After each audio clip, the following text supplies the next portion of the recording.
Hi, Sammie. How are you? I'm good. How are you? Yay.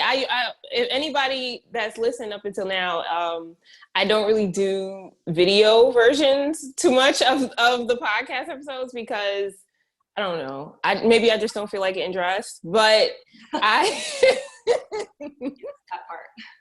but I'm so happy that you came on, that you agreed to come on the video. Everybody can see the like forest. If you are listening to this, you can go and watch this on YouTube. But you can see the like forest setting that Sammie is sitting in the back. My plant jungle. I want it to be more of a jungle. We'll get there. We'll get there. You know, our other halves may not agree with it, but and honestly, he doesn't really give me a hard time about it. He's like, hey, it makes you happy. So. Oh, you're great. Good. Oh, that's good. So we're gonna get right into the questions of that I have sent you, but you know that we're gonna go off topic just because that's who and how we are. So can you tell everyone about yourself and what you do? Yeah, so my name is Sammie. I go by Hello Sam on social, so that's just at HULLOSAM. It has no meaning. I literally was just sitting in my car. I think it was like 2011 when I first got my Instagram. And I was like, hi, Sammie. Hi, Sam. Hello, Sam. Okay. That's it's it. Good. And I'm a green beauty makeup artist, a content creator. I do a lot of different things.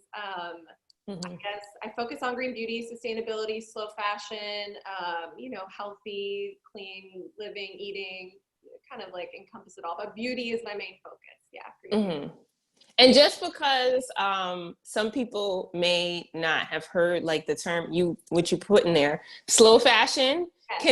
Can you just give like a brief definition of it? So slow fashion it can mean a lot. It can look like a lot of different things. So that's like secondhand, thrifting, vintage, or ethical, sustainably made clothing from brands that they use fair trade practices. They are using organic materials like organic hemp or cotton, or just low waste, not using as much water, energy efficient, that sort of thing. So right. Yeah. Okay, because I know a lot of it's being people hear all the terms, and that's a whole other topic that I haven't been able to tackle yet, as far as like as far as what the terms mean so people can understand them, because they're even like, well, terms like fair trade and sustainability you see them more in like Target and stuff, which is not particularly slow fashion, but explaining all of it. It can be like very confusing and sometimes a little bit vague, because like, oh, it's sustainably made, but there's a lot to unpack with all of it. Yeah. Right. Exactly. But I would say a good app, even to just like, you can obviously just like Google like whatever, but a good app to kind of even compare like your clothing item. Let's say you like Zara and you want to get some ideas. Not that Zara's bad. I'm wearing something from Urban Outfitters, but I think like having that balance, and seeing like, okay, this brand, let me see, good on you app. They have an Instagram, they have an actual app, they have a website, and you can like literally put in a search bar, like, okay, Zara, and then they'll come up with other brands that are doing it a little bit better, or, around the same price point, because sustainable fashion does have like that stigma of being like very high-end, expensive, and I say the most sustainable is thrifting and vintage, because you're reusing something and it's fun and it's unique. So that's my favorite personally. But even I don't really bring it up on my Instagram, but people that may have been following me for a long time, I actually started my YouTube video, like some of the first videos were like me thrifting and sharing and doing like lookbook videos with them. They're still up there somewhere if you want to go and check, if anybody wants to check them out. But I'm gonna go look. I'll send it to you. Yeah, send it to me. Now I don't feel like search. But I really wanted to have you on because of your makeup focus, the green beauty focus, because I think that it's I think a lot of wellness types of things and good for you type of practices and choices that we make can seem a lot to people when they're making the switch, and that's why I was like, okay, let me have Sammie on so that she can help us get through a lot of the things that may confuse people. Yep. Yeah, definitely. Yeah. I think just green beauty can be kind of well, a little bit intimidating. Like you're just like, especially if you've never even heard of it, you're like, heck is green beauty? Right. Is it like beauty that's green? Right. And yeah, I mean, it can mean a lot of different things. There's a lot of, brands that will say they're this and they're not. And so there's, that's a whole other topic, obviously, but yeah. Right. And especially because, as I even mentioned with Target, like, you're seeing a lot of these types of like cleaner label things in Target and in Walmart. And so knowing how to navigate it can help people break down the barrier of making the cleaner switch. And that's what I'm kind of all trying to focus on too with this month. Molly, like Maison for like you and you're just like, I just love your Target. Like you go out and you find your label readers with your t-shirt, by the way. Yes, it's coming. It's coming. It's coming. I'm so excited about it. That's so important, knowing what you're looking at. So and making it easier for other people that want to make the switch, but just are kind of like, where do I start? Yeah. So my next question to you is, what led you to becoming a makeup artist, and even more specifically, a makeup artist who primarily uses non-toxic and natural makeup? Yeah. So I find this to be true with like a lot of like the switch over to green beauty stories, but it's like a health thing, and for me, I've spent most of my life with like sensitivities, intolerance, I'm gluten-free, dairy-free, all the things, and sensitive. I wouldn't say I'm as sensitive anymore. And that I think plays a big role. Green beauty plays a big role into that because it's kind of normalized my skin, because I was very like reactive and very much just like generally like I would try things and I had to go for like the very sensitive skin type stuff. Now I'm a little more, I'm combo, my skin type is combination, but I lean more normal now, which is really nice. So yeah, I'd say my passions for like all things green beauty came into fruition when I was just like, I don't want to just eat healthy and put things in my body that are healthy. I want to put stuff that's on my body that's really, because we're adjusting it too. So yeah, that was kind of what prompted me to really take a look into this lifestyle. Yeah. I think most of the people in the wellness space, and I'm sure you could say this, is that we all have like a story that brought us here, like something that happened, and then we were like, I'm gonna. I was just like, I can't, I started realizing like, I can't have gluten, I can't have all these things, and I was like, okay, I'm good. And then, but I was still like itchy on my skin, or I would just like have like issues, and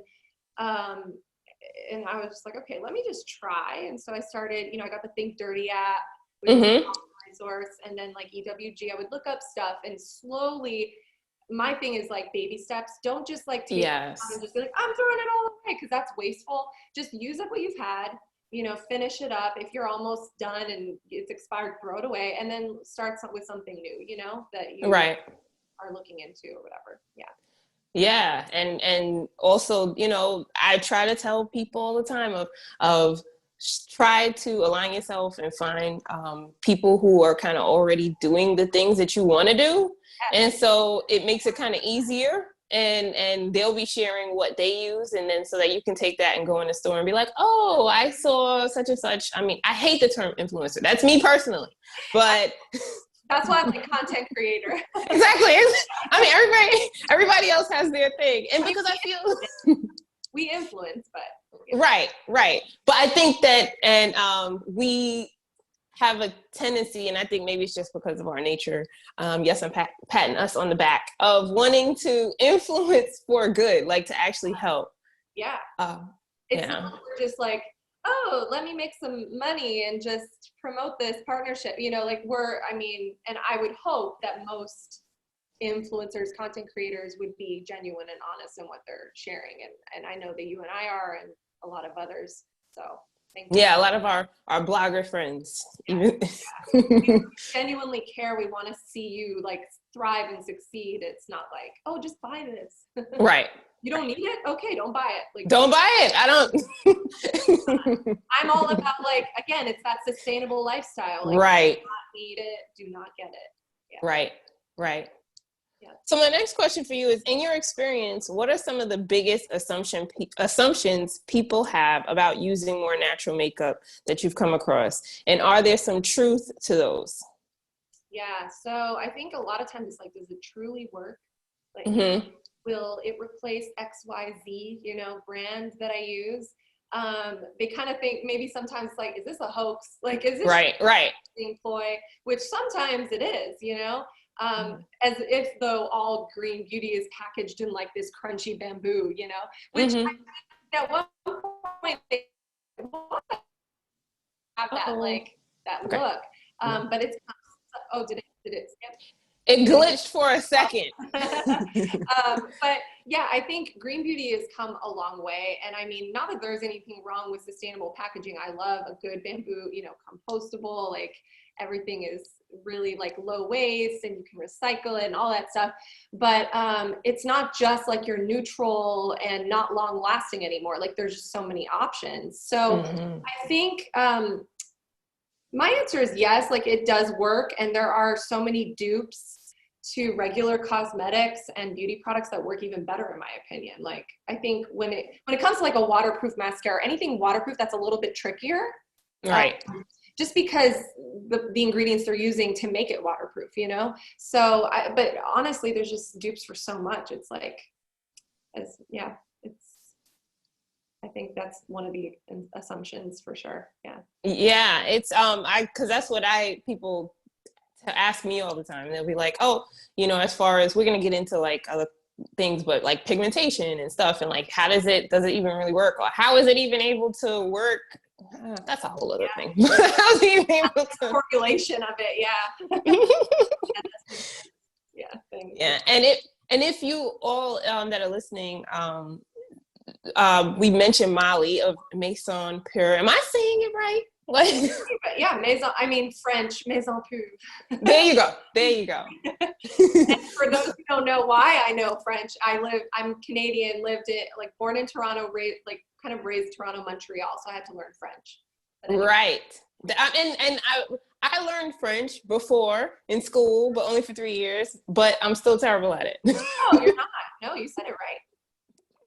But anyway, we did a couple episodes, and I'm gonna have one on the same season of the podcast where we talk about the different formulations and of products and why they use certain things, and what's the detriment on using those things too.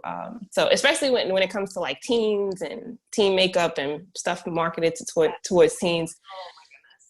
Yeah, that's a whole other story. And the potential hazards and everything. So be sure to check out that episode as well. But I really think it's great that you do focus on natural beauty products, and in a realistic way, because there's all sorts of different price points that everybody is able to hit. And, I don't want everybody to always think that they have to go for the most expensive thing that has the most crunchy package, because it's beautiful and it's great, but sometimes it doesn't fit in our budget. And so, that's really great that you always share that stuff. Yeah, that's super important. I think like showing the different options, just like, again, like what you do even. And I don't really go to, it's funny, I don't go to Target as much as you and Molly, but when I do, it's not a bad thing, because honestly, it'd be a bad thing if I went that much. So my husband's probably thankful that I don't. But yeah, I think like there are great options, and not just in cosmetics, right? Skincare and just like simple items like a organic jojoba oil or something that you can right. It's like you can use it for so many different things. So Yes, absolutely. And I guarantee you the reason why we go there is because of the kids. Okay, it's the kids. Are you sure about that? No, I'm not. I know, because I go without them. So it's just fun. It's like a time to get away, like unplug, like go into Target and just like not think of anything else. Yeah, until you get to the register. That's what it is. And you're like, let me go really quick, check on something. I forgot something over there. And then you're like, let me put this back. Like $300 later. I've done that before. I'm like, oh, I forgot something. Here, you go ahead. And then I'm just like putting certain things back, like, okay. Exactly. It's crazy. Good though. So my next question for you is, what are some things people should know when starting to use more natural makeup options? And was asking like color, pigmentation, application, how long they stay on, things like that.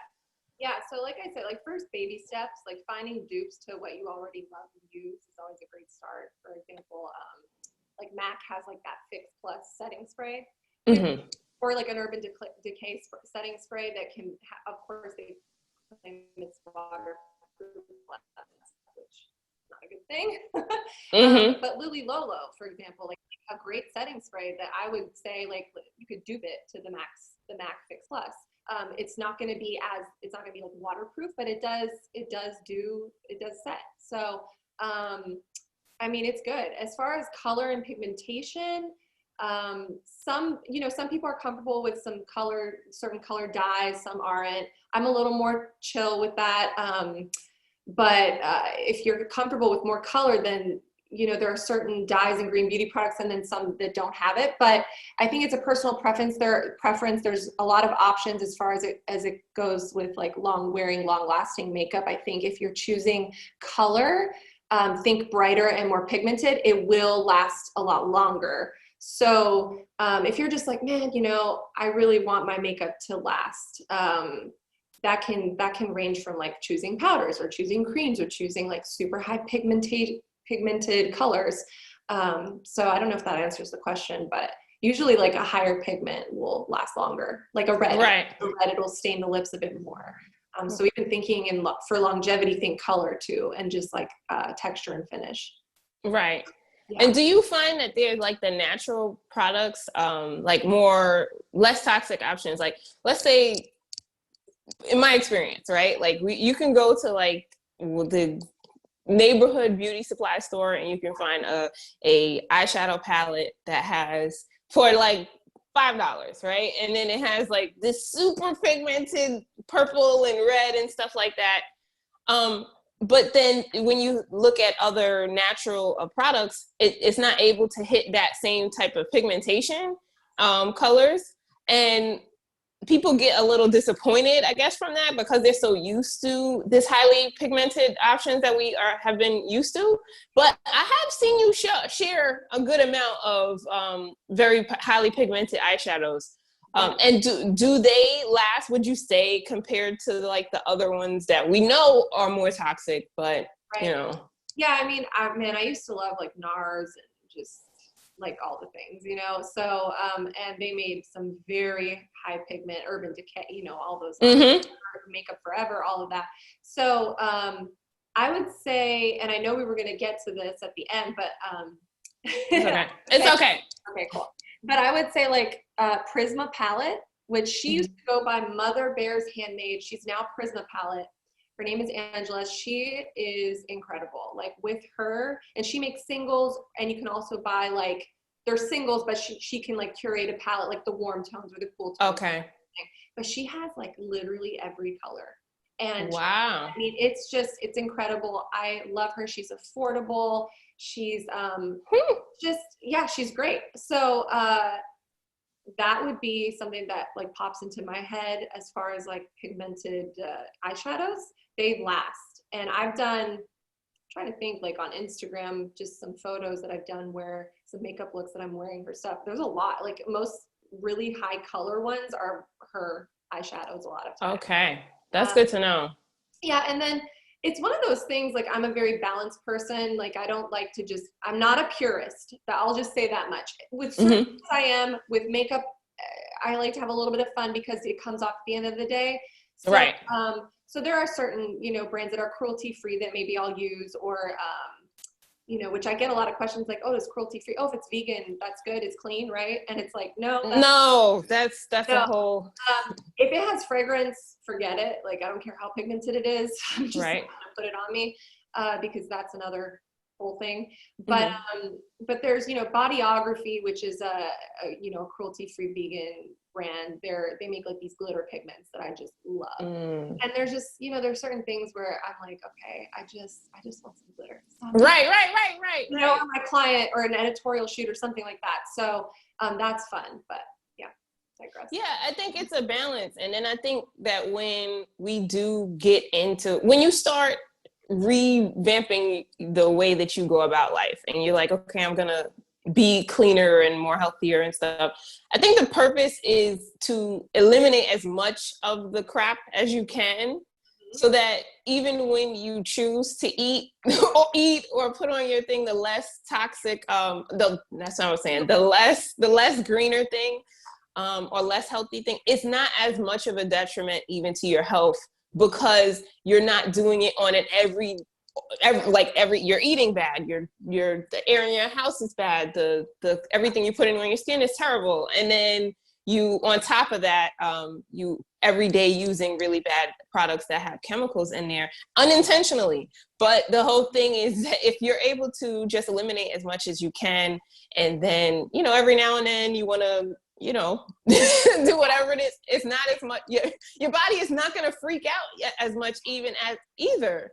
Yep. So totally. No, that's true. It's that accumulation thing, right? Like, right. Over time, you got to be careful. So yeah. Right. So my next question was that by now, hopefully everyone has, but if you haven't, you might have heard the episode, and this is to you, I did with Molly on Maison Pur's podcast about the lack of inclusive options in green beauty and what can be done to help address that. But I've seen you do amazing work on a wide variety of skin tones using natural makeup, or, natural, the ingredient makeup, mostly. What has your experience been being so close up with so many brands as far as diverse or lack thereof options in the clean beauty space? And what advice would you give someone with darker tones like me or darker when using or choosing clean beauty? Yeah, I love this question. Okay, because green beauty has not been inclusive. It still has mega strides to take towards like inclusivity and diversity in their makeup and beauty lines and all of that, and just not even just with like their Instagram, but like further, like their right, like all of it, like it goes further than just the way it looks on Instagram. So I do believe there are more choices than there were years ago. Like for sure, there are way more options than like our mothers and grandmothers had. Obviously in white. But just like makeup in general has come a long way. But I believe we're making strides in progress. So I think that needs to be acknowledged, and that's great. Yes. The more that we create, the better it will be. But we can't just get comfortable and just be like, okay, we're good. We're expanding our range. We're good. Yep. Okay, cool. It doesn't just stop at makeup, like I said. And I know like that's Chelsea. Our friend. Yes.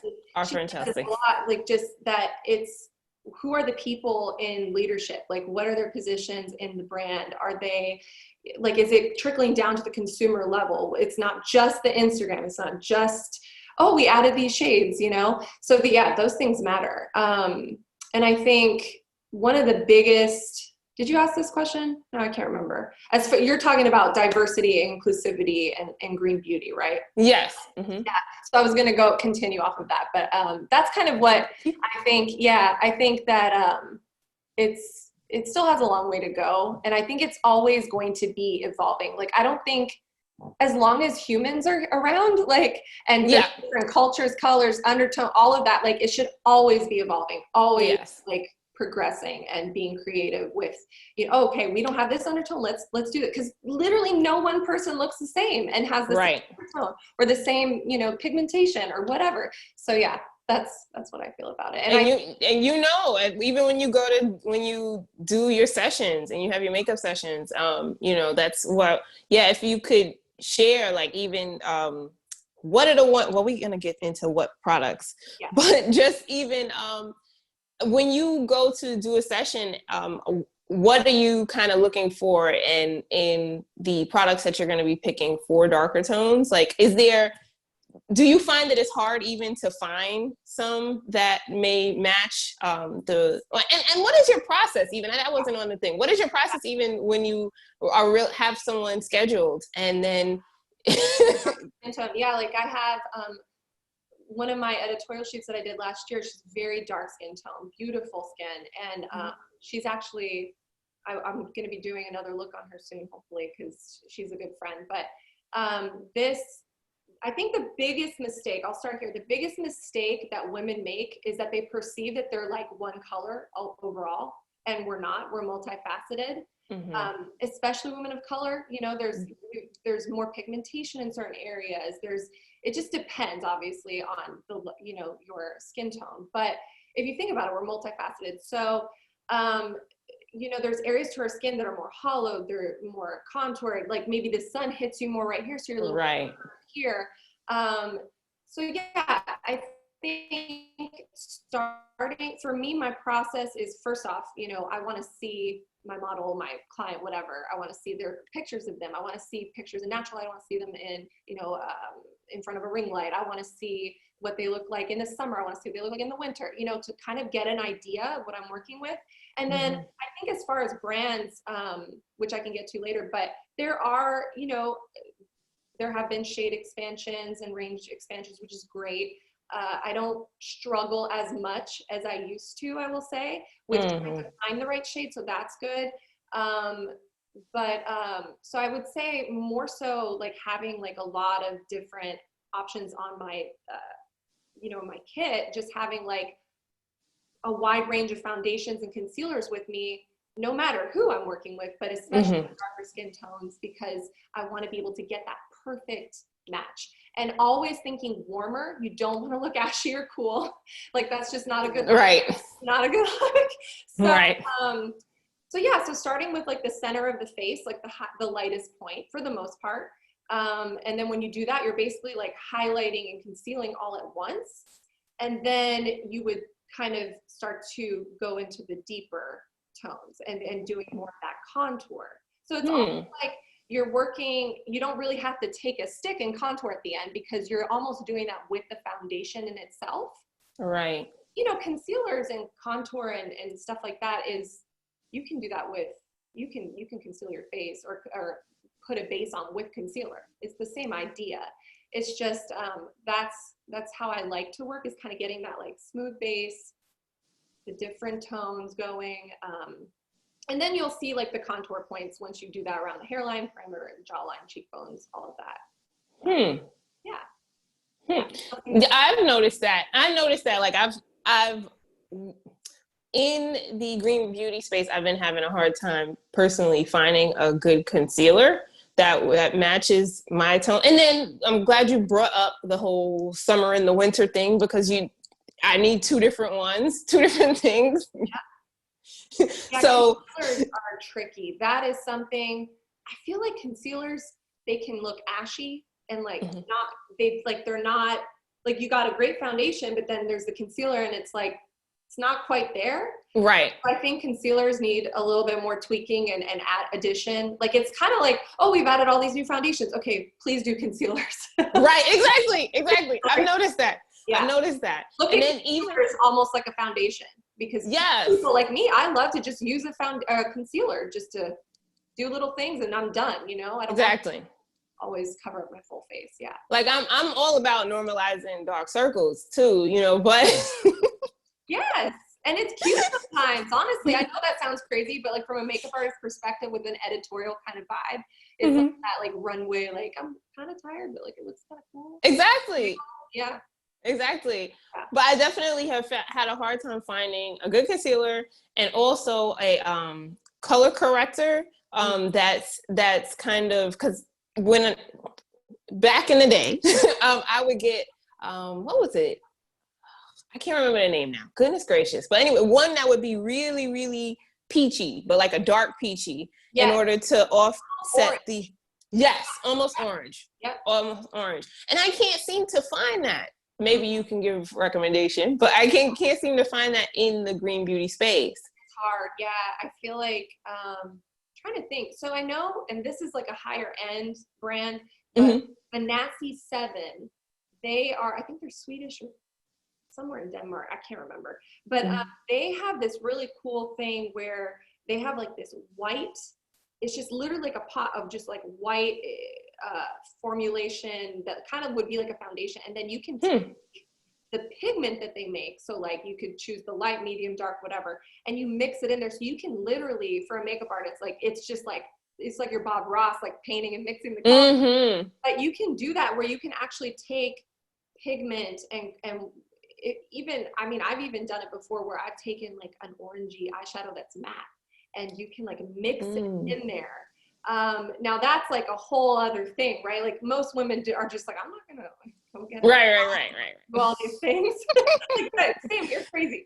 But I think that yes, it is possible, but I also think that the correctors and those types of things need to improve for sure. Yeah, like I think that those are definite. Any makeup brands that might be listening, who knows? I'll take it. But those are two opportunities that I think. Absolutely, yeah, I agree. And then another thing that I was gonna say, like, just with deeper skin tones, you can pretty much wear any color, like color. Like as a color, but you want to, because colors look fabulous against your skin tones. So I wouldn't shy away from that. I think where you win with bright colors is going for more of that, like making sure the warmth is present. Because I think like, oh, well, this pink is like really bright and colorful, but you want it to have that warmth. You want it to be, you don't want it to be on that paler, cooler side of things. So like if you take a pink, like look for more of like a blue base than something that's, does that make sense? Am I making sense? I do. I understand what you're saying. And what I kind of like put it against my skin tone, like put the color right next against my skin and to see if it kind of pops. If it doesn't pop, then I don't really want it. And that's another great thing about like eyeliners, like black or brown eyeliners and stuff. If it's just like looking kind of gray and just not like really popping, go look for something else that's going to be like a deeper, you don't want green undertones with a black eyeliner. That's not cute. Okay. So, yeah, if it's a bit green or gray, that means it's not rich enough. So really going for that richness. You want rich, like that's yeah. So. Yeah, I definitely noticed that. I noticed that with certain colors, but as I mentioned, like turquoise or like something bright like that, then yes, please. You know, I'm like all about the colors. I was about to say, if anybody is watching the video, they would see that both Sam and I have a bright colored top on, and I put this on purposely because I knew Sam was gonna have on. I was wearing a black t-shirt before this, and I was like, no, I need to put something colorful on. I think that with all the video things that's been going on, I think I've liked wearing some sort of color because you pop a little bit more. You pop a little bit more. Yes. Sam always serves the color on her Instagram if y'all haven't noticed. Or you should go and check out. And her nails. She has blue nails on. Are growing out. I need to get them taken off. You can't really tell from far, so I'm okay with that. You're okay. Look at this. No. Oh, I see it. I see it. No. Just keep it afar. We'll find. Yeah. So we'll come to the last question, where I try to give the listeners tangible tools or tips that they can bring into their everyday wellness routine or life right away. But I'm going to do it a little differently today. Since the clean beauty space is kind of difficult to navigate, sometimes due to a lot of brands being independent and not in big box stores, we are going to pick your brain to give us 2 to 3 brands that you feel do a good job of offering amazing makeup options that work for an array of skin tones while not costing $1 million. And they have to be different than the collab post that we did. If everyone should go and check out that. Yeah, that's so fun. That Sam and I, my English today. Sam, Molly, Becca, Molly of Maison Pure. Now we have to send this to her because we didn't talk to her up all through the episode. Her ears are probably burning. Molly, Becca of Organically Becca, and myself, we did a collab post where we posted 5 clean beauty products under $20. Everyone should go and check them out. I'll link it in the show notes at mine, and you guys could go and link to everybody because all of us, our posts are linked. So the products that you share with us have to be different than those. And go. Okay. So, like I said, Prisma palettes, like that is like the one for eyeshadows. They're just so good. They make so many colors. They have like the nude and the neutral palette. They've got like the metallics. They've got the satin finish. They've got, so it's just, I recommend Prisma palettes for eyeshadows. Like they're just so good. And they won't break the bank. I mean, they're not, again, it's not like you're buying like one shadow and it's just $2 or anything like that. Right. But they do make sets, and I'm actually looking at it right now because I wanted to make sure like I got like the right price point here. But I mean, just if you're watching the YouTube, you can see here I'm scrolling. They literally make sets, and it just keeps going. Like, okay. So, for example, if you wanted to go, there's this, wow. The Essentials Elements palette. So this is for beautiful deep tone. Look at that, like gorgeous. Oh, wow. And then, so you're getting, basically you're getting each little like magnetic eyeshadow. What's it called? Why am I blanking on the word? Just like I don't know what the little container thing. What's it? Why am I blanking? Oh my god. It happens to me all the time. Don't feel bad. All the time. The pan or whatever. So anyways, so just one of those costs, I think, right now, I believe, like I just saw she's having a sale, which is $12. They last forever, by the way, too. Like, they're not like these little dinky, like thin little things. Like, there's a bit of product in there. And they're $10 right now, $10.95. So if you wanted one shade, right, that would be something you could do. And you can make your own palettes. You could literally just buy, like, but then she's got sets, which they're over $100, but there's like a lot of, there's a lot of shades in there. And then I would say, so that's just one. And then there's Kosas, which does a great job at, you know, like some of that like 10-second eyeshadow. That's Kos or the? Kosas. Yeah. So they have like the 10-second eyeshadows, which are really fun. Their price point, I think they're like, I want to say they're under $20 for sure. And they're just like a wand, and you just like slap it on, and they've got some fun, cool colors. They've got like a purple, an icy blue. They've got a copper, gold, all of those. Have you ever used them? No. Yeah, they're really cool. Especially like, I think for like on the go women too, like just like, just like slap it on, and you can use your finger, and it's like a watercolor. It's really cool. Axiology. Erica, who it's Latina owned actually. So she's got beautiful lip products. And then she has crayons. They're called Balmies, I want to say. They're called Balmies. And she is 100% like sustainable, like her packaging is like waste free. It's incredible. Wow. So she's amazing. Axiology, AXIOLOGY. And then, so these Balmies, you can use them on your eyelids, your cheeks, or your lips. Okay. They literally look like little crayons. Like they That's cool. Yeah, very, very cool. And then as you're using it, you can like sharpen it, or, you know, just, I guess you could sharpen it if you had a sharpener, or you could just leave it and just use the stick or whatever. But they're very small and cute, and they're super affordable. And then I would say probably like Vapor is a line that has some good options, that is thankfully expanding even more. Ilia, one of my favorites. They're just kind of, to me, Ilia is like the almost like the MAC of like beauty in a way, and they are doing some incredible things and still continuing. They're always growing, which I really appreciate.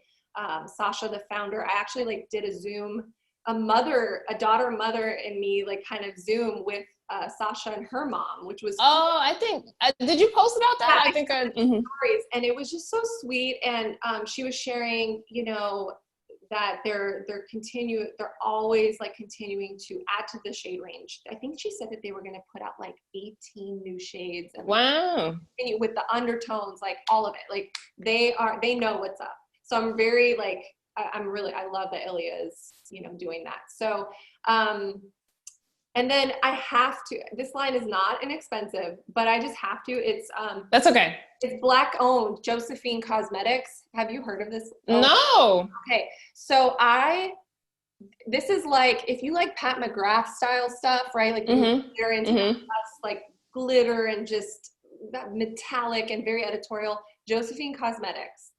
So she has made these incredible, like, what do you call them? It's an eyeshadow, but it's like a wand. It's almost like the 10-second eyeshadow from Kosas Idea, but so it's more of like this liquid. I wouldn't even say it's as liquidy. It's just like this wand. You take it out and it's metallic eyeshadow, and it's really gorgeous. Yeah, they have like a pink, they've got a gold. Just so I gotta go check it out. She makes like these contour palettes, and of course, being Black owned business, she knows too how to cater to Black women and women of color. So that's really nice. Yeah, I like that a lot. That's what I said. Like, even though I try to share a lot of affordable options and things, like what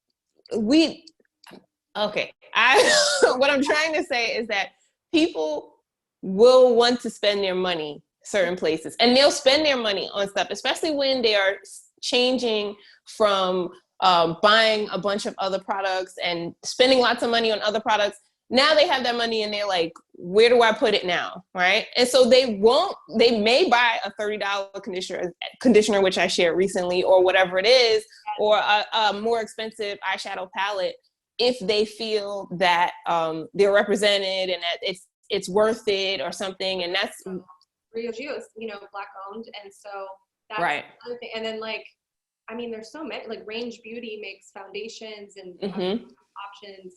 Marie Hunter Beauty, who makes like beautiful lipsticks, like gorgeous. I have to make notes from everything you just said. Yeah. And I even have, I have like a highlight in my story, like highlights, and it's just like BIPOC, clean beauty brands and just other brands. And there's also the, why am I blanking?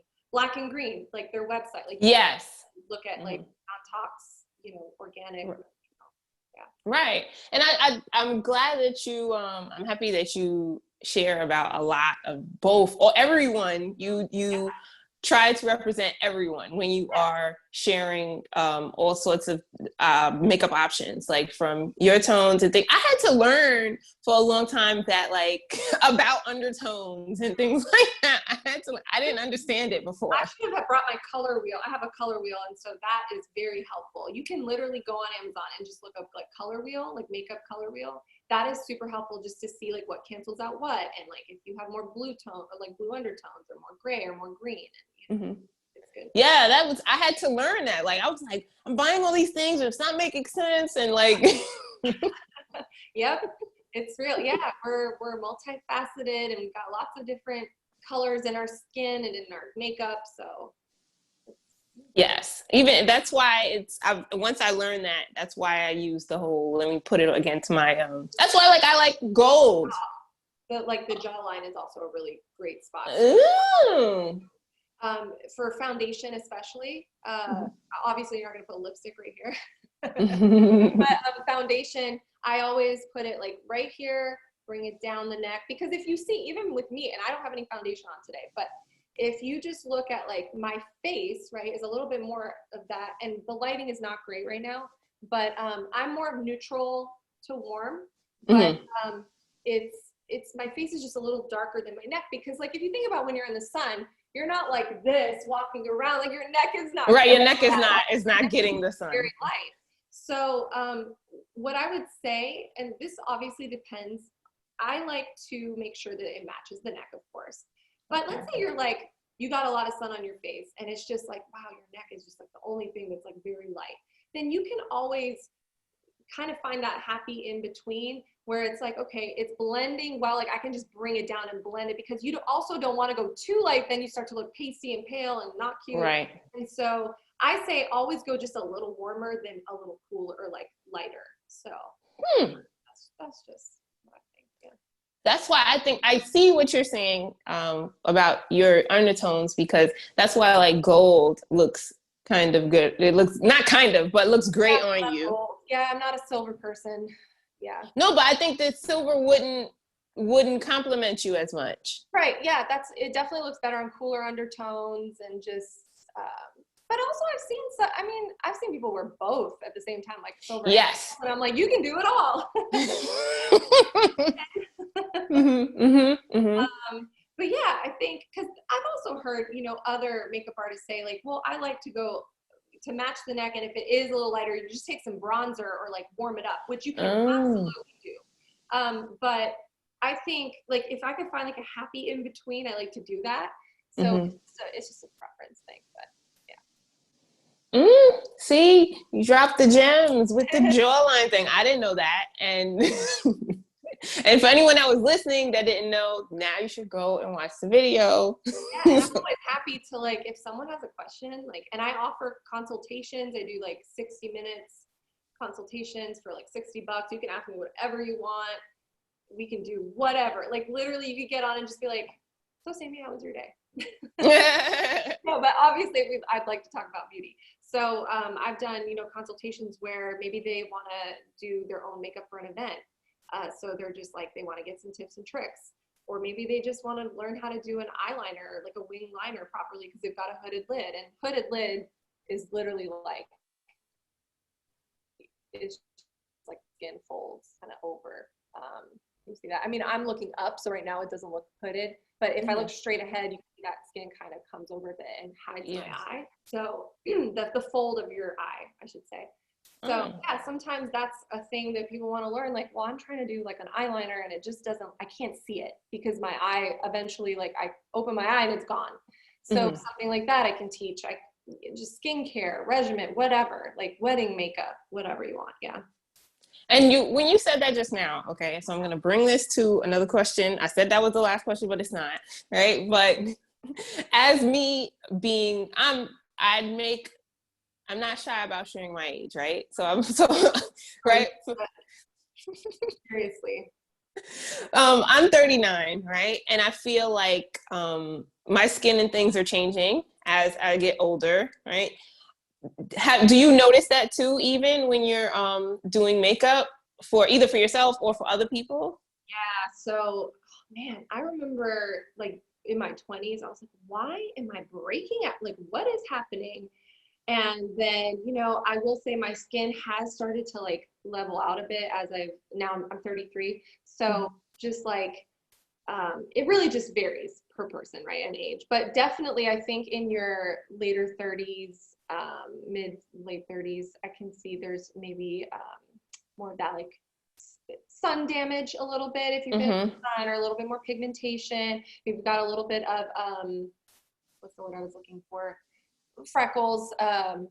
What's the word I'm looking for? The not liver spots or the I get those these little.